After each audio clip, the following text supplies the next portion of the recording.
I wanted to ask you a question this morning. Has anybody here ever eaten too much on the braai? Last night, anybody? Chris does a wicked braai on a Saturday night. Anybody here ever eaten too much chocolate?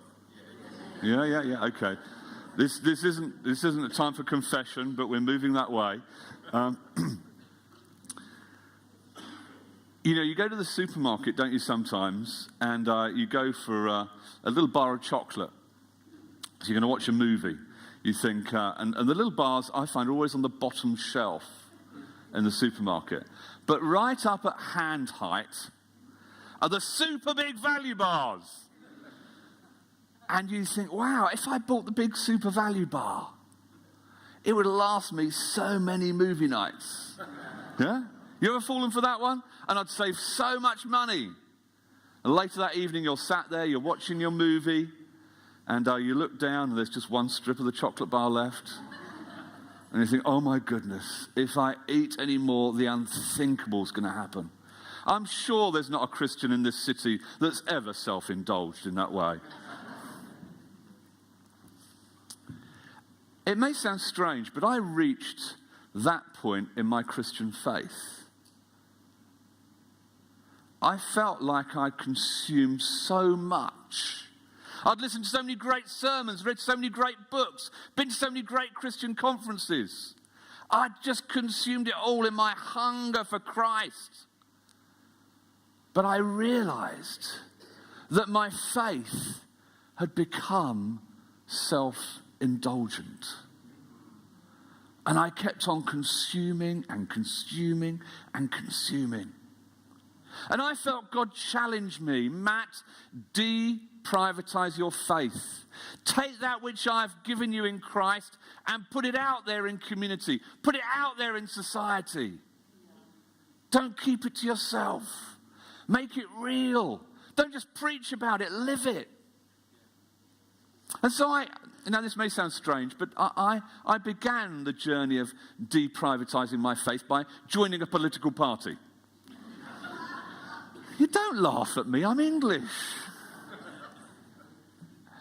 And, it's a little bit like joining the church, isn't it? You can pay your subs, and you probably don't do membership cards, but I remember decades ago, my mum used to have a membership card for her church and put in your purse or your wallet. And you can get the membership, but do nothing. It's like joining the gym, isn't it, in the new year? Anybody planning on joining the gym in January? We've not even indulged yet. And you pay your fees and you think, right, this year I'm going to go to the gym 3 times a week. And then a few months in you think, why am I paying these fees? And so for a while I got my membership card for my political party. It was in my wallet. I did nothing with it. And then one Saturday I said to my wife, this weekend I want to go and volunteer for our local political group. And so off I went. And that Saturday morning, they happened to be stuffing envelopes with leaflets to go out and do a leaflet drop. I hadn't met anybody before, but there I was. I threw myself into it. I was folding paper and stuffing it in envelopes. And then they said to me, Matt, could we have a quiet word? I thought, am I folding the paper wrong? And then they took me into a side room and they said, we've got a local election coming up in a few months. And we need some more help because we have a particular ward in the borough. I live in Wimbledon. Anybody know Wimbledon? Okay. It's full of South Africans. I feel quite at home whether here or there with you, really. Where was I? Oh, yeah, there's a particular ward in Wimbledon. And my party couldn't find a candidate to stand in the election for that ward. And it was right in the centre of Wimbledon. And the reason they couldn't find a candidate was because it was an unwinnable seat. The opposition party had held it for years. And because it was an unwinnable seat, they couldn't find anybody who would stand and be their candidate there. But the problem was, if the ballot papers went out to the community and there was no candidate, it looked like the party didn't care. So they said, what we're looking for is a mug. No, sorry, what we're looking for... What we're looking for is a paper candidate. We need somebody who lives in Wimbledon, whose home is here, who would allow us to put their name on the ballot paper. And then when it goes out to the community, it looks like we're engaged. Would you be our paper candidate? And I thought to myself, wow, this deprivatizing faith thing is working out really well. I can do that. And over a few months, I knocked on some doors. I spoke at some community meetings. I engaged.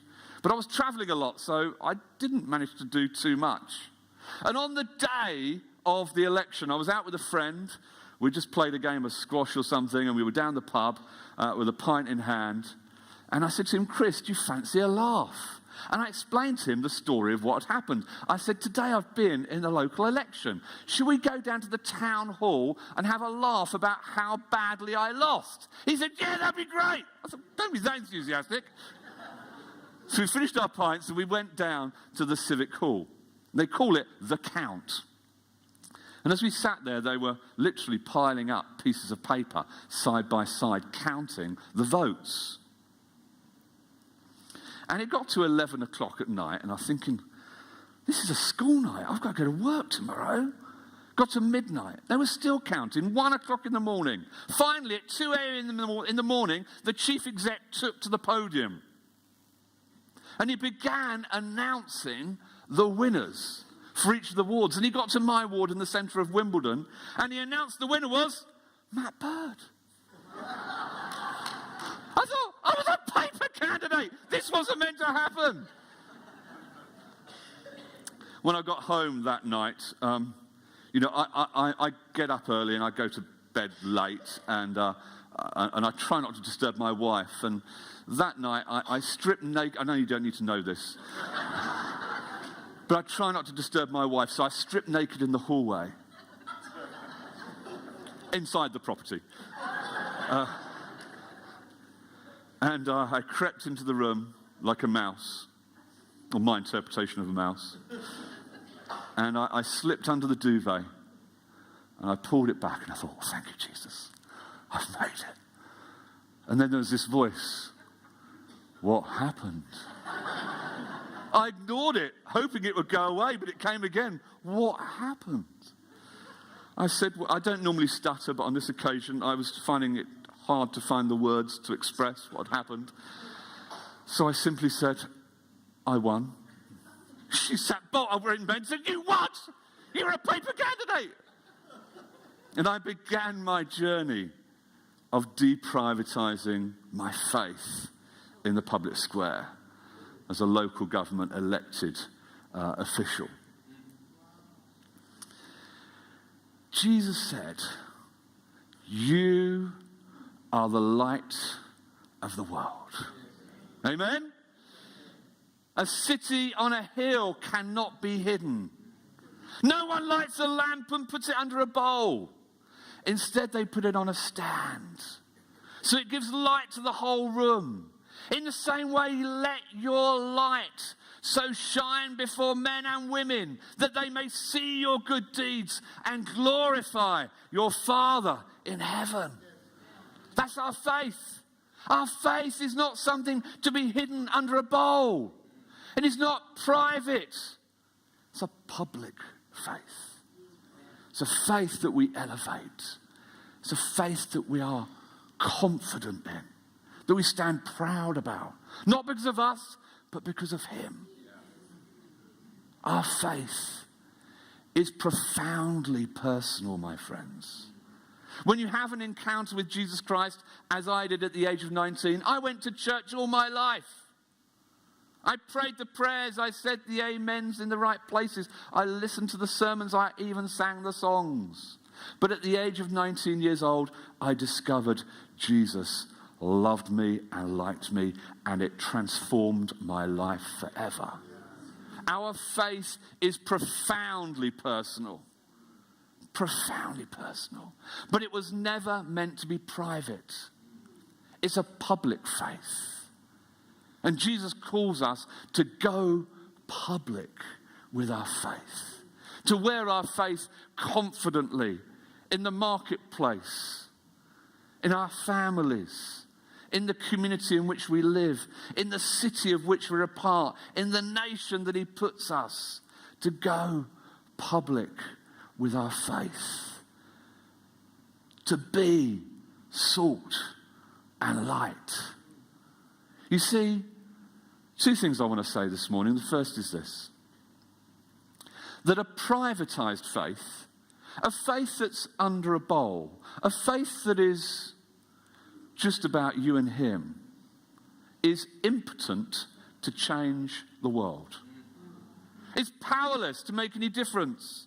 If your light is hidden in a place, in a cupboard, in a church, it is powerless to transform your community, your city, your nation, our world.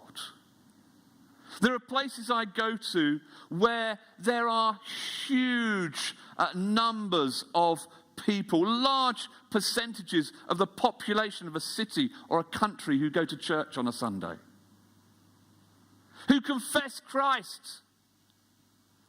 But those places have some of the highest levels of corruption, the highest levels of domestic violence, the highest levels of gun crime in the world. So how can this be? So many people love Jesus. So many people go to church and sing songs of praise and worship to him. And yet the fabric of the society is untouched. Untouched. Why? Why? It's because faith has been privatized. It's been made a matter of me and Jesus. We encourage a Sunday Christianity. On a Sunday when we're gathered together, we're like that with Jesus. But we go to work on a Monday morning and we have the cheek to call our work secular. My friends, there is no such thing as secular work.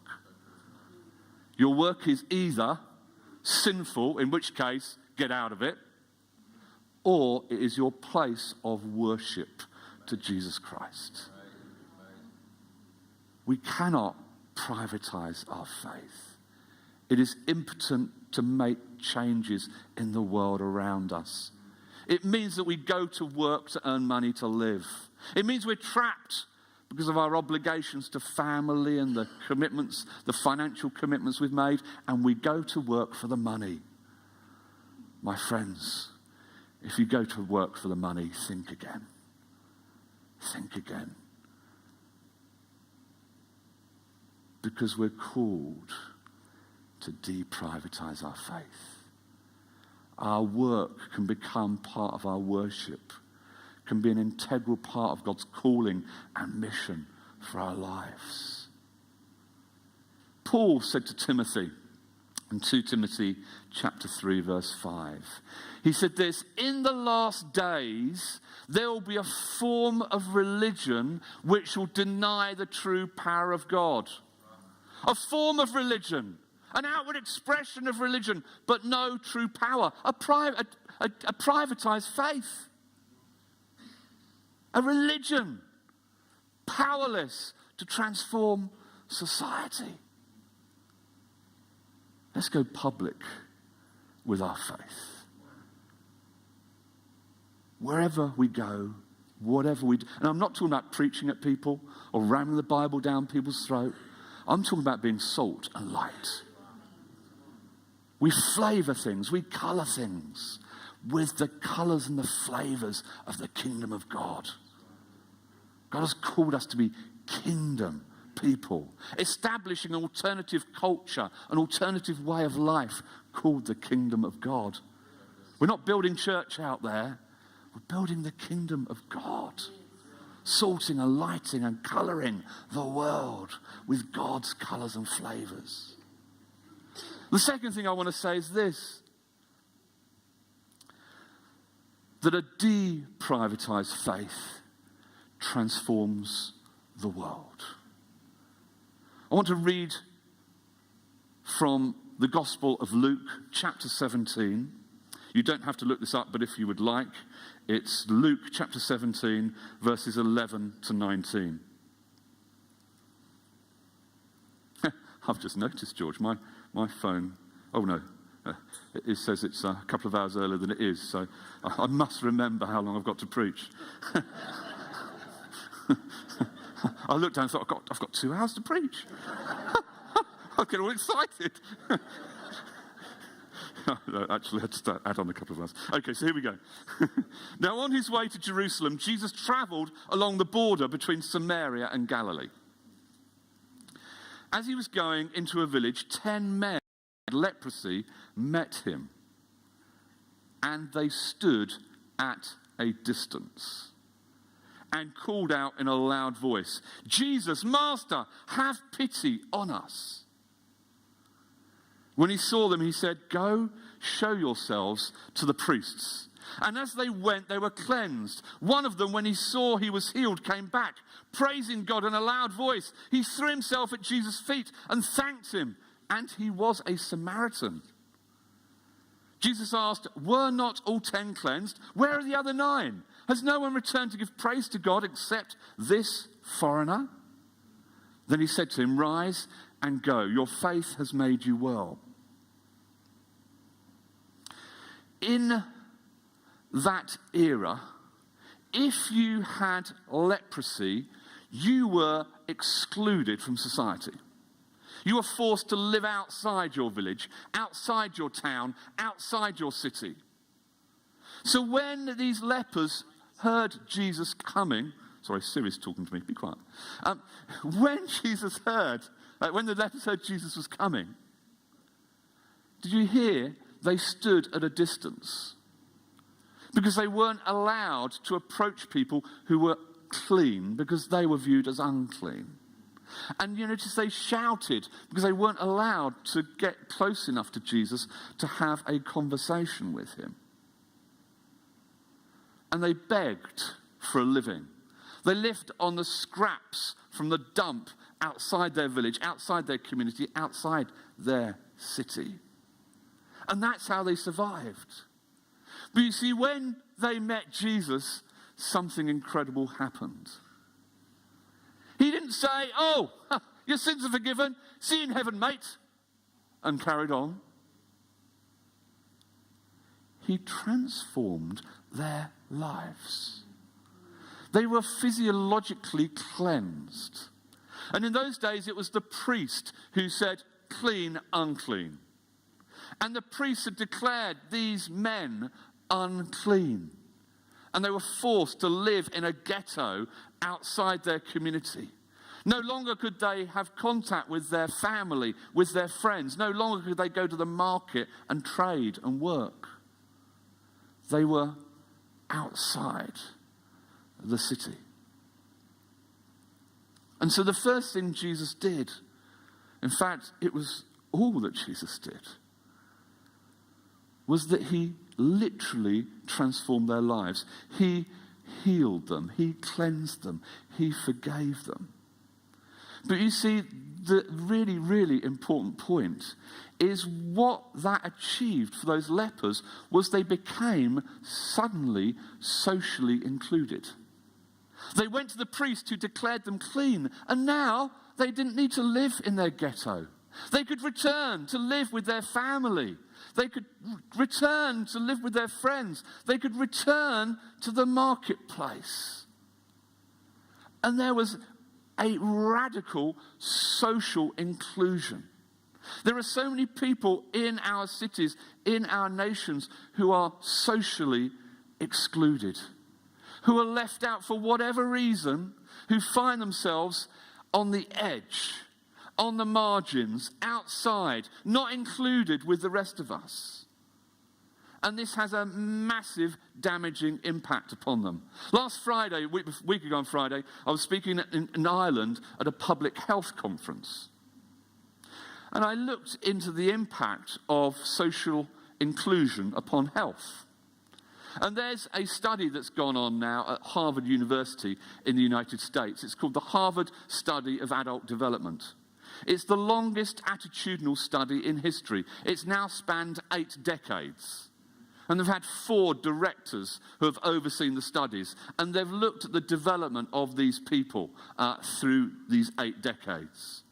The 3rd professor of the studies, George Valiant, he concluded this, that happiness is love. Happiness is love. Happiness is being in relationship with others. The 4th director of studies, he concluded that your quality of your relationships at the age of 50 determines your health at the age of 80. Incredible. Loneliness, social exclusion impacts your health.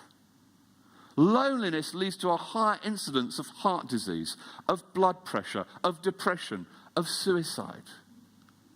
This is academic research. There's a lady called Professor Julianne Holt-Lansted who did a study called Social Relationships and Mortality Risk. And she concluded that those people who don't have healthy relationships have a 50% higher risk of death than those with relationships. You see, when relationships are broken, when relationships and society is fragmented, when people feel lonely and isolated, it has a massive impact upon their happiness, their health, and their longevity of life.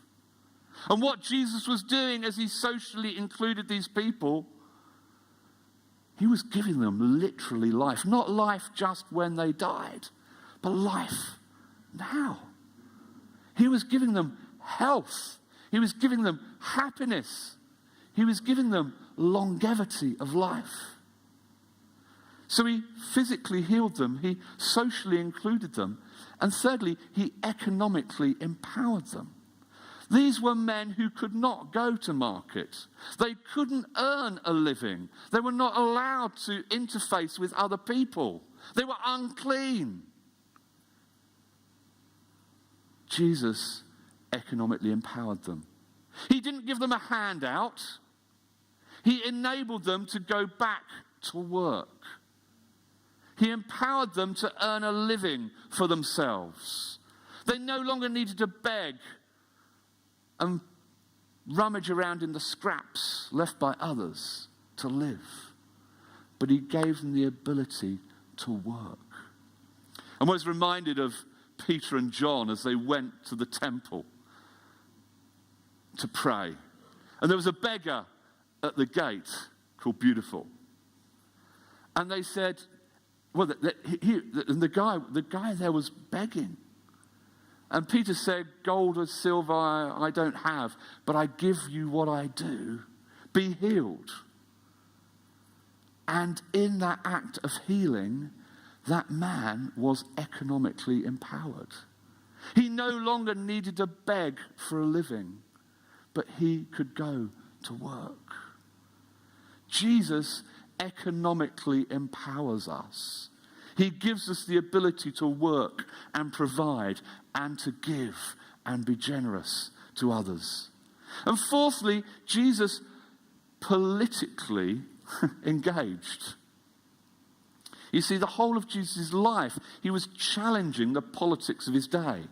If politics is defined by the way that we choose to live together, Jesus was a politician. He challenged all the cultural, social norms of the day. And in healing this community of lepers, he was again challenging the political powers. When I was at Bible college many years ago, I remember being taught that the Romans and the Pharisees should not have felt threatened by Jesus because his kingdom was a spiritual kingdom. I'm in a church, aren't I? Absolute nonsense. Absolute nonsense.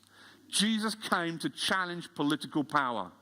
He came to put pressure on the norms of society, to challenge the way that individuals, families, communities, cities and nations lived together.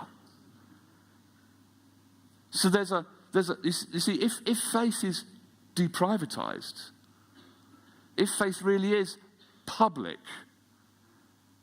then it doesn't just heal people and forgive people. But it socially includes people. It economically empowers people. And it creates political opinion and political pressure for change. In the UK, a few years ago, our Prime Minister gave a speech about what he called big society. He said, we shouldn't just pay our taxes and expect the government to fix every problem in our society. We should still pay our taxes, but we need to take responsibility as citizens for the community and places in which we live. For me, he never used biblical language, but he was basically saying, we are our brother's keeper. We're responsible for the people around us.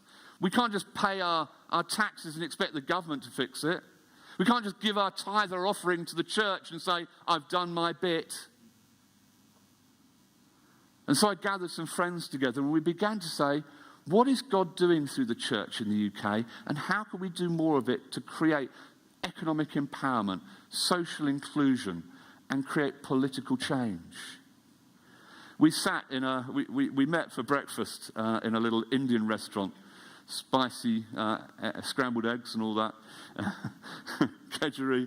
And each week we'd meet, and we thought about cooking up a great plan. And I've seen great leaders cook up great plans. God, will you bless our great plan? I don't like losing, so I didn't want to do that. Because most of those great plans, even with a request for God to bless them, go nowhere. And instead I said, let's ask the question, what is God doing already through his church to change and transform communities? We found 6 projects working with the homeless, helping people out of debt, addressing food poverty, addressing antisocial behaviour. And these projects run out of churches were so effective, we thought, why don't we see how many other churches we can get to start what's already working? One of the projects was called Make Lunch. A young lady became aware of holiday hunger. 1.4 million children in the UK, you see, receive free school dinners because their families are deemed too poor to send to school with money for lunch or with a packed lunch. And so the state provides a meal for them.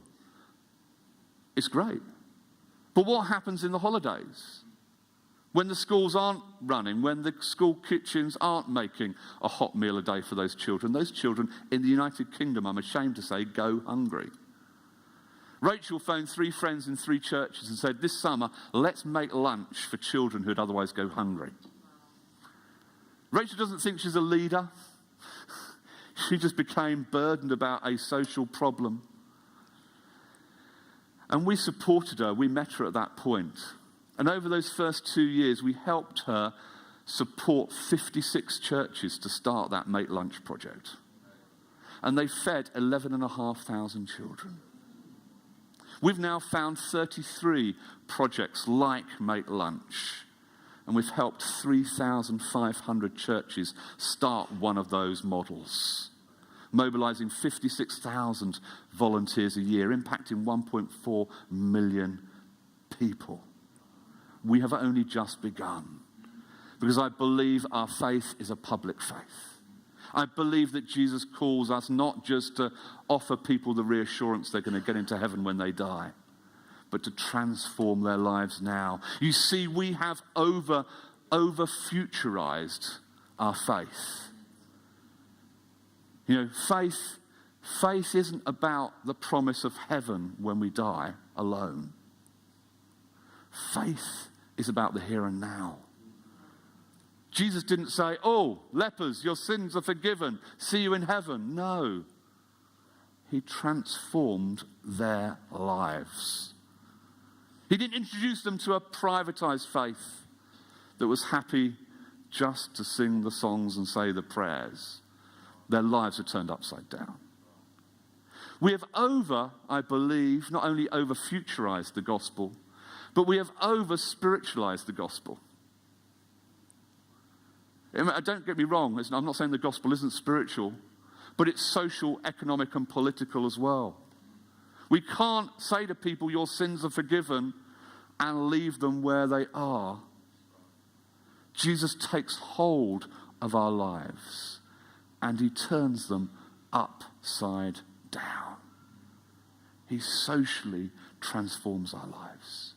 He economically empowers us. He calls us to challenge political injustices. So we've sometimes over-futurized our faith. We've over-spiritualized our faith. And we've over-individualized our faith. Notice Jesus healed a whole community. There were 10 lepers. Only one came back to say thanks, but that's all right. He did it anyway, and so should we. We don't do this to get people to come to church. These are what we do in our cities and our nation. These are expressions of God's love, unconditional love, his grace, his extravagance, his generosity. Only one came back, but Jesus healed them all. So often we tend to think about our faith. But actually our faith is not an individualistic thing. God calls families to be baptized. God calls us to seek the peace and prosperity of cities. God's call has always been not about individuals, but about nations. Israel was called by God not to just be blessed by him, but to show the other nations how to follow God. When Jesus said, go and make disciples of all nations, we so easily think, oh, that's about discipling individuals. That's not what it says. It says disciple nations. It's about nation building. It's about transforming not just individuals, but transforming the heart and the soul of our nations. We're called to love the world, the whole world. You see, our calling isn't just a future thing, a spiritual thing, an individual thing. Our faith is radically transformational. Jesus said, you are the light of the world. A city on a hill cannot be hidden. It's not possible. No one lights a lamp and puts it under a bowl. Instead, they put it on a stand so it illuminates the whole room. In the same way, let your light so shine before men and women that they may see your good deeds and glorify your Father in heaven. I would love to pray for some people this morning. Good. I've left plenty of time to pray. Because I believe there are some people here actually who maybe God is calling to get more politically engaged. Just want to say to you, it's easier than you think. I know, it's easier than you think. Those who show up, those who turn up, are those people who get the opportunities. Just being there, just sitting in the room, just being part of the conversation, it doesn't take much. I mean, George, you know this. People who volunteer, great. Bite their arm off. It's exactly the same in politics. It's easier to get involved than you think. And maybe there are, maybe even only one or two people here today, but you know that Jesus is actually prompting you and nudging you and challenging you to get politically engaged. Don't use the fact that it's broken as an excuse not to get engaged. That's why we need to get engaged. It's easy to stand at a distance and criticize. Jesus doesn't call us to criticize. He calls us to engage, to lean in, to build relationships, to build a just society and a just nation. Maybe some people today here, God is calling you to actually economically empower other people. You might be running a nice little business. You know, you're paying your bills, you're going on nice holidays, you drive a nice car, you're generous at church. Fantastic. Maybe Jesus is calling you to raise your game. Perhaps he's calling you to build a bigger business, to grow a bigger business. that doesn't just mean that you and your family and a few others can flourish and thrive. Maybe he's calling you to create opportunities to work for others. Creating the opportunities for people to work for a living rather than scrimp and scrape for a living. Is God calling you to move beyond your comfortable business and build something that could transform lives, that can create jobs, that can transform the destiny of families, that contributes even more to the economy of this nation? Is God calling you to build a bigger business? Or perhaps, for some of you, is God calling you to business? He's given you an idea, he's given you a thought, and he wants to help you start up the business. Maybe your business is struggling. Jesus met a few people over his years, and their business was struggling. There was Simon & Co., a little fishing company, and wasn't a good season, wasn't a good day. They'd been at it all day long, hadn't caught a thing. He said, throw your nets out over there. They must have thought, joker, what does he know? We've fished here all our lives. They threw their nets out over there, and their nets were full to bursting. I believe that Jesus is a business turnaround guy. It wasn't just about the money, you see. The money gave them freedom. It gave them freedom to go on a mission trip with Jesus. It enabled them to do things. I don't think they gave up the business. That was just part of their life when they started following Jesus. Maybe you're in a position where your business is struggling. I believe that Jesus can turn your business around. But he's not going to do it for you. He's going to do it for you so that you can be a blessing to others. So you can create jobs. So you can create opportunities. So you, in his name, can transform lives. I believe there may be some people today who Jesus is calling to socially include others. For some of you, that'll be to stop walking past that person you walk past every day and to stop and have a conversation. For some of you, it'll mean building some relationships with people unlike you. I haven't got time to go into it, but building relationships with people unlike you is transformational. Like attracts like. We tend to build relationships with people like us.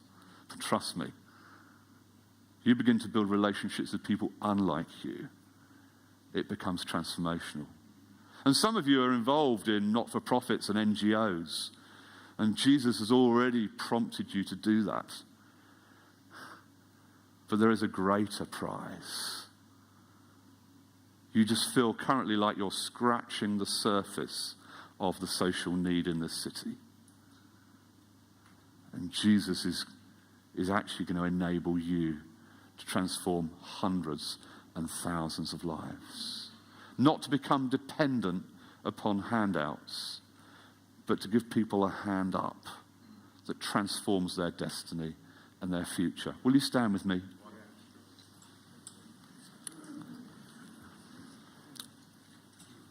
I'm not going to drag this out. I want to say a simple prayer with people. But if you feel that God has nudged you this morning about getting politically engaged, please come and stand here. If you feel God has nudged you this morning about starting a business, building a business, or you're in a hard place and you need Jesus to turn your business around, come and stand here.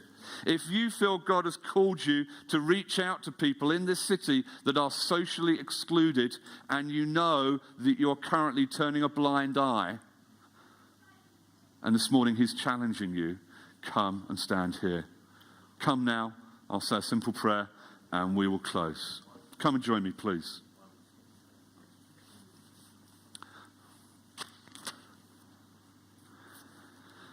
Take your light out, lift it out from under the bowl, put it on the stand. It's not meant to be hidden. It's not meant to be discreet. It's not meant to be not noticed. Jesus, I thank you. I thank you for who you are. I thank you that this thing isn't about what happens when we die. It's about what happens now. And Father, I want to pray for those people this morning who feel nudged towards the world of politics. Father, I pray that you will give them a character and an integrity beyond question. And I pray that this week you will open up an opportunity.